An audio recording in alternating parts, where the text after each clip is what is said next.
What if the secret to aging well has nothing to do with your diet? Nothing to do with your step count? Nothing to do with the supplements lined up on your kitchen counter?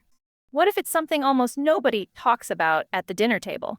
Somewhere around the age of 65, something quietly shifts inside the human body and mind. Most people assume it's the end of a chapter. Even doctors sometimes assume the same thing. But new evidence tells a very different story. And it starts with one uncomfortable question. Does a satisfying intimate life actually change how well we age? Here's what almost nobody explains clearly. The body doesn't stop being capable of intimacy just because it gets older. What changes is far more complicated than that. Hormones shift. Memory shifts. Loneliness creeps in. Illness accumulates. And one more thing changes too, something surprisingly simple. How much importance a person still allows themselves to place on connection. For decades, aging research and intimacy research lived in two separate worlds. Longevity studies chased blood pressure, cholesterol, cognitive decline. Intimacy studies stayed focused on the young. It's as if the moment someone crossed retirement age, researchers assumed their intimate life stopped mattering to their health. That assumption turns out to be one of the biggest blind spots in modern wellness science.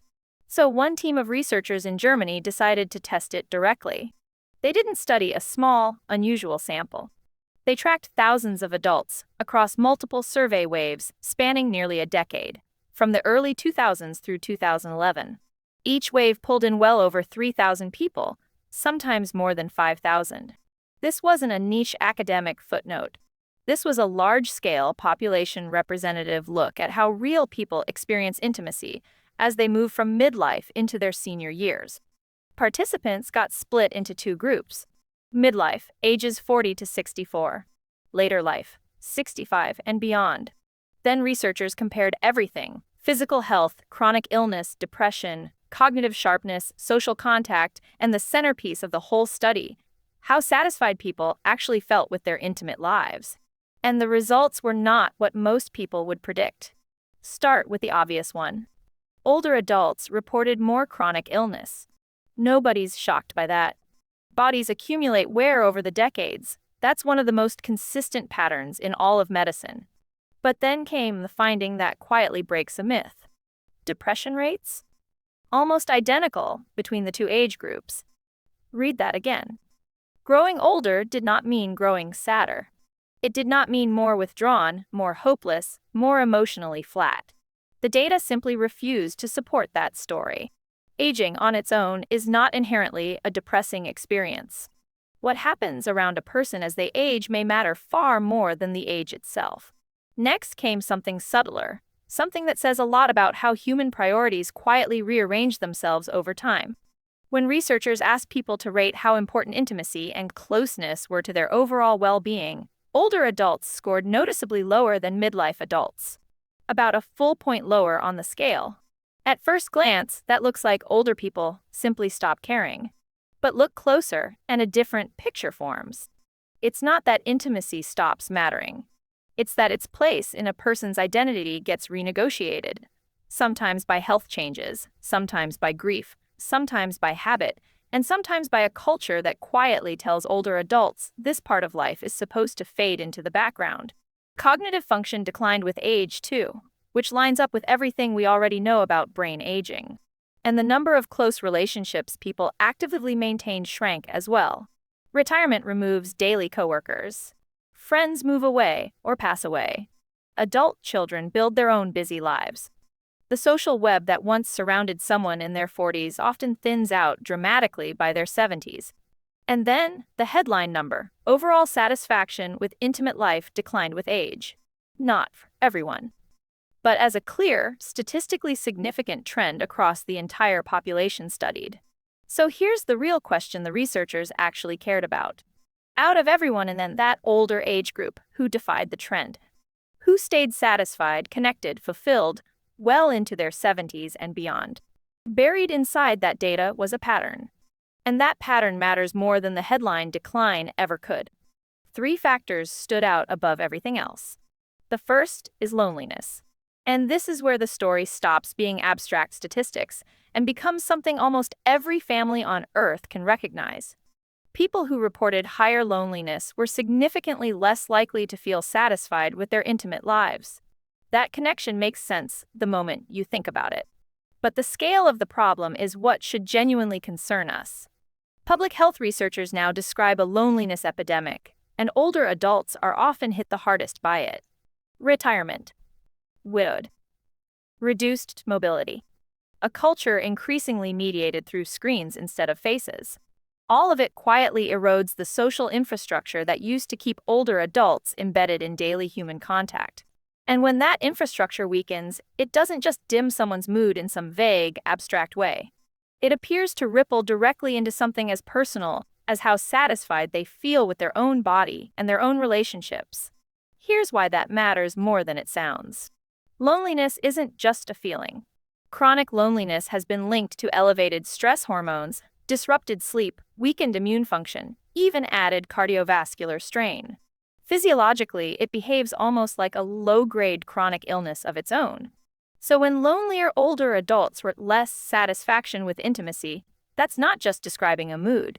It may be describing one visible symptom of a much larger whole-body pattern of disconnection. The second factor sounds almost too simple to matter. People who personally rated intimacy as important to them were more likely to report satisfaction with it. Circular, right? Of course, people who value something feel better about it. But underneath that simplicity is a real psychological mechanism, one that shows up again and again in behavioral science. When people consciously prioritize something, they protect it. They make time for it. They look for solutions the moment a problem shows up, instead of quietly letting it slide into silence. Meanwhile, anything mentally filed away as no longer relevant tends to get neglected, and neglect almost always accelerates decline. Which means part of what predicts a satisfying intimate life later on may not be biology at all. It may be mindset. The belief that this part of life still deserves attention can function almost like a self-fulfilling prophecy. And then, the third factor. This is the one where biology takes center stage again, and it may be the single most medically finding in the entire study.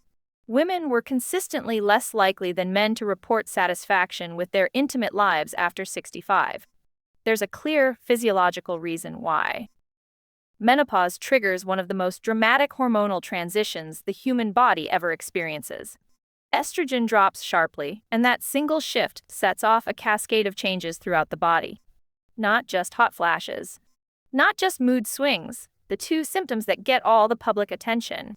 Vaginal tissue elasticity changes. Natural lubrication decreases. Blood flow and nerve sensitivity shift in ways that directly affect comfort and desire.